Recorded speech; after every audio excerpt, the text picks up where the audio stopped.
আসসালামু আলাইকুম রহমতুল্লাহ। রমজানুল মোবারক ইবাদতের মাস, বরকতের মাস, রহমতের মাস।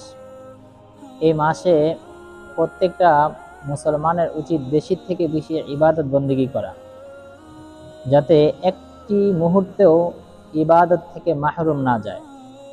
কেননা নবীজি সাল্লাল্লাহু আলাইহি ওয়াসাল্লাম এর একটা হাদিসের একটি অংশ, নবীজি বলেন, বু'দান লিমান আদরাকা ফিহি রমাদান ফালাম ইউগফার লাহ, যে ধ্বংস হোক ওই ব্যক্তি যে রমজানুল মোবারক পেল কিন্তু নিজেদের গুনাহ ক্ষমা করতে পারলো না, ওই ব্যক্তি ধ্বংস হয়ে যাবে।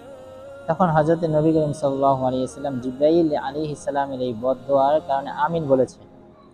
তো রমজানুল মোবারকে আমরা কি কি ইবাদত করব বেশি, যেহেতু আমরা কর্মব্যস্ত, বেশি অনেক মানুষ সারাদিন কর্মব্যস্ততায় থাকি, ব্যবসা বাণিজ্যে থাকি, চাকরিতে থাকি, তবুও এই ব্যস্ততার মাঝেও এই ইবাদতের মৌসুমটায় বেশি বেশি ইবাদত করা।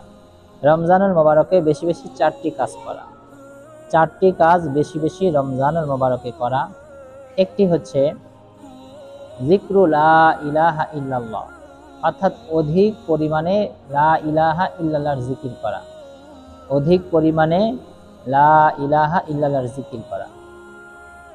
বুজুর্গ ওলামায়ে কেরাম বলেন যে রমজানুল মোবারকে অন্তত 70,000 কালেমা পাঠ করা। সর্বনিম্ন যদি 70,000 কালেমা আমরা পাঠ করি, তখন 70 দিয়ে যেহেতু রমজানে কোনো ইবাদত করলে 70 গুণ, সেই হিসেবে 70 থেকে 70 গুণ করলে, 70,000কে গুণ করলে আমাদের গাণিতিক হিসাবে 49 লক্ষ নেকি আল্লাহ তাআলা তার আমলনামায় দিয়ে দেয়।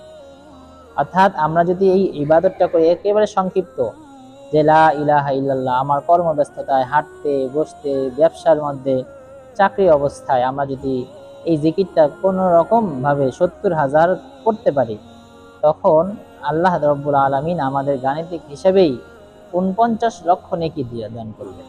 এটা শুধুমাত্র রমজানেরই স্পেশাল অফার। এই জন্য আমরা এই জিকিরটা বেশি বেশি করার চেষ্টা করি।